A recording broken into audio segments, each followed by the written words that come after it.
Hello future JRFs, welcome back to the channel. मैं हूं पीयूष लक्ष्कार और आज हम लोग अपनी सीएसआई नेट लाइफ साइंस की यूनिट 2 यानी सेलुलर ऑर्गेनाइजेशन की स्टडीज सीरीज के आगे बढ़ाने वाले हैं।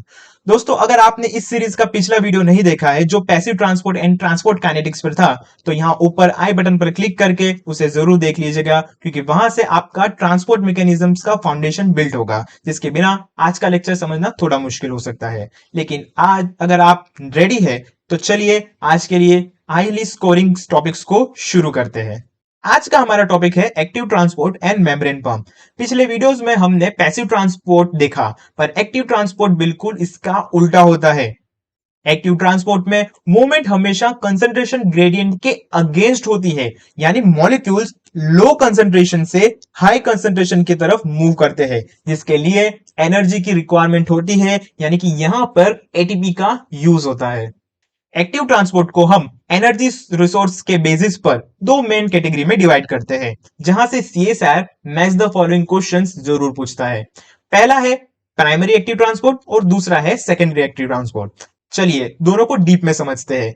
बात करें प्राइमरी एक्टिव ट्रांसपोर्ट की, तो यहां एनर्जी डायरेक्टली एटीपी हाइड्रोलिसिस से आती है। जो ट्रांसपोर्ट प्रोटीन इसमें यूज होते हैं वो बेसिकली एंजाइम्स होते हैं, जो एटीपी को एडीपी प्लस फॉस्फेट में तोड़ते हैं और इस एनर्जी का यूज करके स्पेसिफिक आयंस को पंप करते हैं। एग्जांपल के लिए पोटेशियम और सोडियम पंप और कैल्शियम पंप भी इसका एग्जांपल है, और हाइड्रोजन पंप भी इसी का एक एग्जांपल है। इसमें एटीपी का यूज होता है और कन्वर्जन होता है एडीपी में, और फॉस्फेट ग्रुप भी यहां पर रिलीज होती है।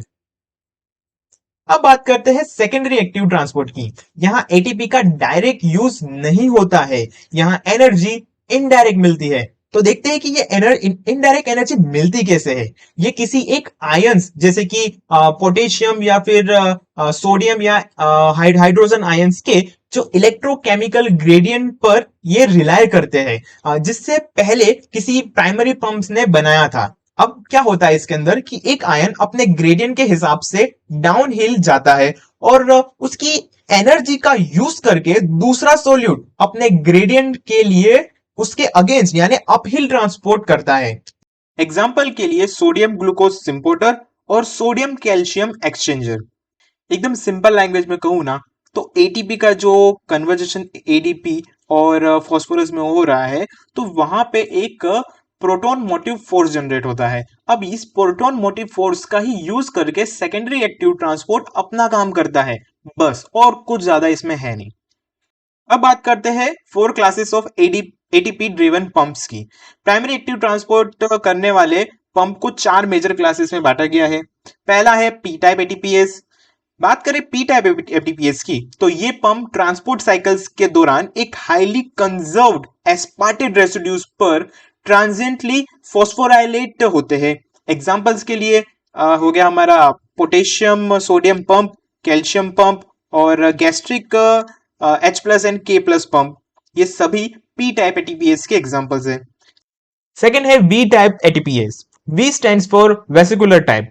ये multi sub unit rotor stator complex होते हैं जो एटीपी का यूज करते हैं, और जो ऑर्गेनेल्स होती है हमारे सेल्स के अंदर, जैसे कि लाइसोसोम्स हो गई, एंडोसोम्स हो गई और प्लांट वैक्यूल्स हो गई, तो उसके अंदर जो H प्लस जो हाइड्रोजन आयंस होते हैं उसे पंप करते हैं, ताकि जो इंटरिक एसिड जो है H प्लस आयंस है उसे पंप करते हैं ताकि उनका इंटीरियर एसिडिक इन्वायरमेंट बन सके। थर्ड टाइप है एफ टाइप एटीपीएस। इनका स्ट्रक्चर वी टाइप जैसा ही होता है, पर ये रिवर्स में काम करते हैं। ये एक एग्जिस्टिंग जो H प्लस ग्रेडियंट है उसका यूज करके एटीपी को सिंथेसाइज करते हैं। एग्जांपल्स के लिए माइटोकॉन्ड्रिया और क्लोरोप्लास्ट में जो एटीपी सिंथेसिस होता है वो एक एफ टाइप का एटीपीएस होता है, और इसमें एटीपी का सिंथेसाइज होता है। हमने अभी तक देखा उस सभी में पी टाइप या वी टाइप, उन सभी में एटीपी का यूज हो रहा था, पर एफ टाइप में एटीपी का सिंथेसिस होता है। फोर्थ है एबीसी ट्रांसपोर्टर। ये एक एटीपी बाइंडिंग कैसेट फैमिली का ट्रांसपोर्टर है, और ये आयंस, ड्रग्स, लिपिड्स और पेप्टाइड्स का ट्रांसपोर्ट करता है। एग्जांपल्स के लिए CFTR यानी कि क्लोराइड चैनल्स और MDR1 में मल्टी ड्रग रेजिस्टेंस प्रोटीन्स में ये देखने को मिलता है। और यहाँ पे भी एटीपी का यूज होता है। सिर्फ एक F टाइप एटीपीएज ही है जहां पे एटीपी का सिंथेसिस होता है। ये 2 मार्क्स के क्वेश्चंस में आ सकता है। अब हम पी टाइप एटीपीएस के बारे में डिस्कस करते हैं, जिसमें हम सबसे फेमस एग्जांपल्स को देखेंगे, जो है सोडियम पोटेशियम पंप। ये हर एनिमल सेल्स की प्लाज्मा मेम्ब्रेन में पाया जाता है और इसका काम स्टीप ग्रेडियंट मेंटेन करना होता है, जिसमें Na+ आयन से उसको बाहर हाई और पोटेशियम को अंदर रखना होता है।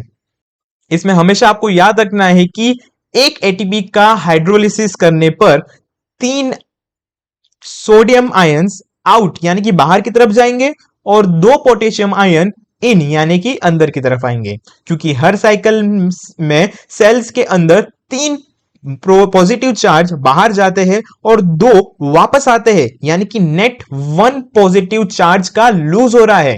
तो ये pump directly resting membrane potential को नेगेटिव बनाने में हेल्प करता है और रफली इसे -5 मिलीवोल्ट से -10 मिलीवोल्ट तक का कंट्रीब्यूशन भी देता है। और ये किस तरह से इस मेम्ब्रेन पोटेंशियल में काम करता है, इसके बारे में हम यूनिट 7 में डीपली पढ़ेंगे।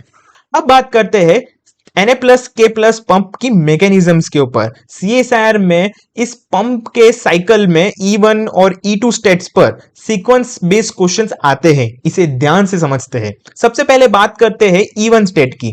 जब पंप सेल्स के अंदर की तरफ ओपन होता है तो उसकी एफिनिटी सोडियम के लिए हाई होती है। अब साइटोसोल से क्या होता है ना कि जो 3 सोडियम आयंस है वो आकर बाइंड करते हैं और इस बाइंडिंग से एटीपी का यूज होकर पंप का ऑटोफॉस्फोराइलेशन होता है। यानी ऑटोफॉस्फोराइलेशन वो भी किस मॉलिक्यूल पे होगा? एस्पार्टेट रेसिड्यूज के मॉलिक्यूल्स पे होगा। और इस फॉस्फोराइलेशन की वजह से एक मैसिव शेप चेंज आता है और एक कंफर्मेशनल चेंज होता है और वो पंप 2 के E2 स्टेट में चला जाता है।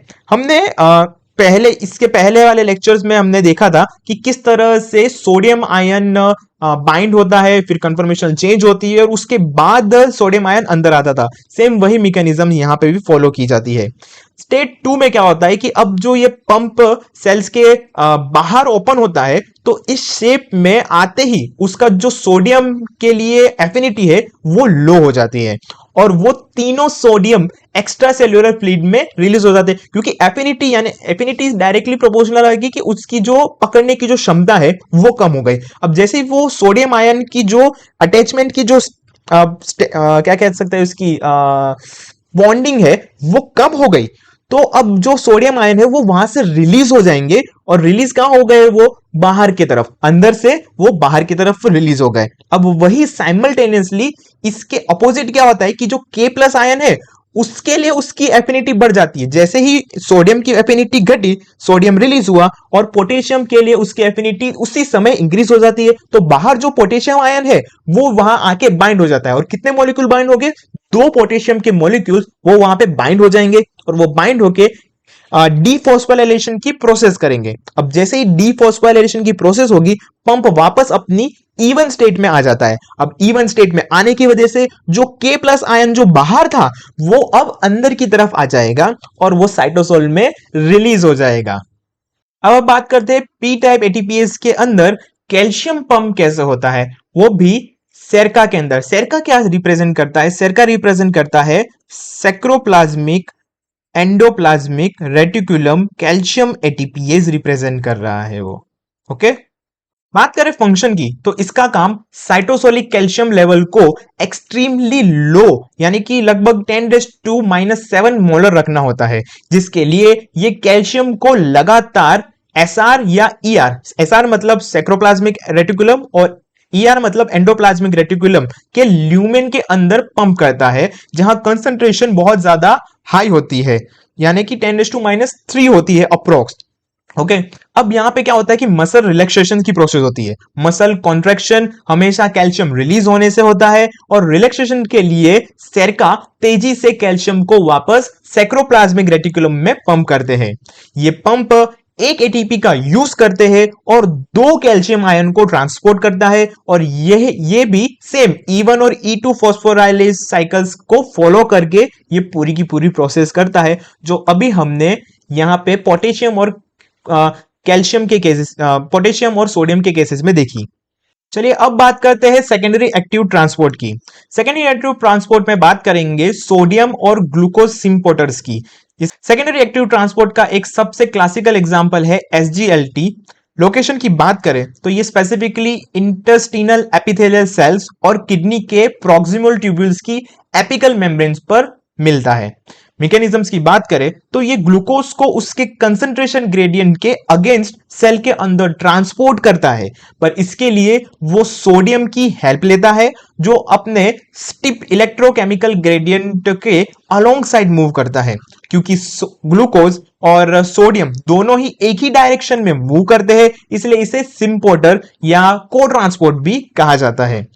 बात करें एग्जाम में तो ये ग्रेडियंट खुद से नहीं बनाता, इसमें सोडियम ग्रेडियंट को मेंटेन करने के लिए बेसोलेटरल मेम्ब्रेन पर सोडियम पोटेशियम पंप लगातार काम कर रहे होते हैं, जो इस प्रोसेस को इनडायरेक्टली सेकेंडरी एक्टिव ट्रांसपोर्ट भी बनाते हैं। चलिए अब बात करते हैं इलेक्ट्रोफिजियोलॉजी एंड पोटेंशियल के बारे में। बात करें रेस्टिंग मेम्ब्रेन पोटेंशियल की, तो ये एक रेस्टिंग सेल की मेम्ब्रेन के आर पार जो इलेक्ट्रिकल वोल्टेज का डिफरेंस होता है, उसे हम कहते हैं रेस्टिंग मेम्ब्रेन पोटेंशियल, जो जनरली -70 मिली वोल्ट होता है। बात करें कॉजेस की, तो ये आयंस के अनइक्वल डिस्ट्रीब्यूशन की वजह से होता है, जैसे कि सोडियम बाहर हाई होता है और पोटेशियम अंदर हाई होता है, और सेल्स के अंदर बड़े इम्परमेबल आयंस का होना, ये सभी जनरेट करते हैं रेस्टिंग मेम्ब्रेन पोटेंशियल को। अब यहां पे मेन प्लेयर कौन है वो देखते हैं। एग्जामिनर पूछ सकता है कि आरपीएम सेट कौन करता है, तो आंसर है इसका पोटेशियम का leak channels. Potassium leak channel मतलब K+ लीक चैनल्स, जो इसे जनरेट करता है। रेस्ट के टाइम पर मेम्ब्रेन पोटेशियम के लिए हाईली परमिएबल होती है, तो पोटेशियम अपने ग्रेडियंट के हिसाब से सेल से बाहर लीक होता है और पीछे सेल्स के अंदर अनकंपनसेंट नेगेटिव चार्जेस छोड़ जाता है, जो इस वोल्टेज को नेगेटिव बनाते हैं। और सोडियम और पोटेशियम पंप सिर्फ इन ग्रेडियंट्स को मेंटेन करते हैं, पर actual voltage leak channel set करते हैं। अब बात करते हैं नर्स इक्वेशन की। अगर आपको किसी एक सिंगल आयन का इक्विलिब्रियम पोटेंशियल निकालना हो, तो हम नर्स इक्वेशन का यूज करते हैं। ये वो मेम्ब्रेन वोल्टेज है जहां उस आयंस का इलेक्ट्रिकल ग्रेडियंट यूज करके केमिकल कंसंट्रेशन ग्रेडियंट को एग्जैक्टली अपोज करता है, जिसका रिजल्ट जीरो नेट फ्लो होता है। बात करें इसके फॉर्मूला की, तो इसका फॉर्मूला है E ion is equals to RT ZF ln ion out divide by ion in. यहां पे जो ये R है वो कांस्टेंट है, T टेम्परेचर है, Z उसका आयन का जो वैलेंसी होती है, जैसे कि K+ के लिए वैलेंसी उसकी +1 हो गई, कैल्शियम के लिए उसकी वैलेंसी +2 हो जाती है, वो होता है। और F है वो फेराडे का कांस्टेंट है। फिजियोलॉजिकल टेम्परेचर 37 डिग्री पर जब हम ln को log 10 में कन्वर्ट करते हैं, तो ये स्पेसिफाई हो जाता है कि E is equals to 61.5 divide by Z into log out divide by इन।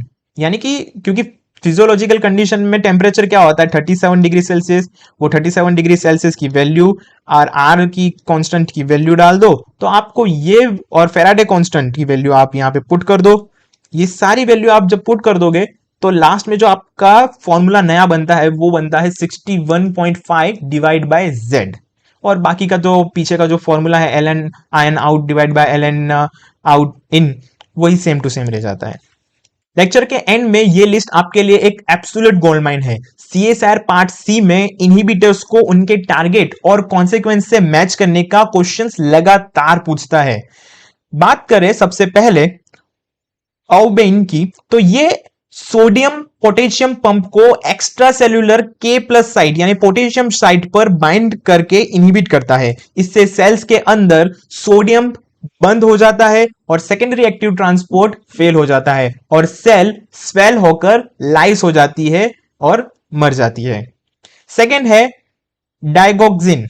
ये भी पोटेशियम और सोडियम पंप को इनहिबिट करता है, पर स्पेसिफिकली इसका कार्डियक यानी कि हार्ट मसल्स में इसका रोल होता है। इसकी वजह से इंट्रासेल्युलर पोटेशियम बढ़ता है जो Na प्लस और कैल्शियम एक्सचेंजर्स को स्लो कर देता है। इससे सेल्स में कैल्शियम बिल्डअप हो जाता है, जिससे हार्ट मसल्स और स्ट्रांगली कॉन्ट्रैक्ट कर हो जाती है।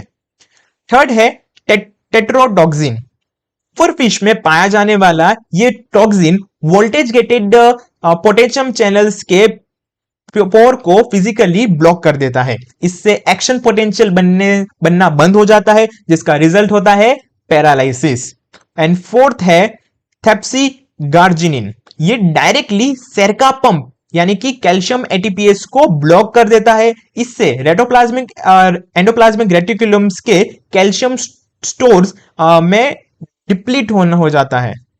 इससे एंडोप्लाज्मिक रेटिकुलम के कैल्शियम जो है वो कम हो जाते हैं और सेल्यूलर कैल्शियम की जो सिग्नलिंग है वो पूरी तरह से डिस्टर्ब हो जाती है। तो एस्पिरेंट, इसी के साथ हमारा एक्टिव ट्रांसपोर्ट और मेम्ब्रेन पंप का ये टॉपिक सिस्टमेटिकली कवर हो जाता है। अगर आपको प्राइमरी और सेकेंडरी एक्टिव ट्रांसपोर्ट में कोई भी कंफ्यूजन हो या नर्स्ट इक्वेशंस में किसी भी वेरिएबल को समझने में परेशानी हो तो मुझे नीचे कमेंट सेक्शंस में अपना डाउट्स ड्रॉप कीजिए। वीडियो इन्फॉर्मेटिव लगी हो तो लाइक करें, शेयर करें और चैनल को सब्सक्राइब करना ना भूलें। तब तक के लिए प्रॉपरली रिवाइज करते रहिए और मैं मिलता हूं आपसे यूनिट 2 के अगले लेक्चर में। All the very best for your preparation. जय हिंद।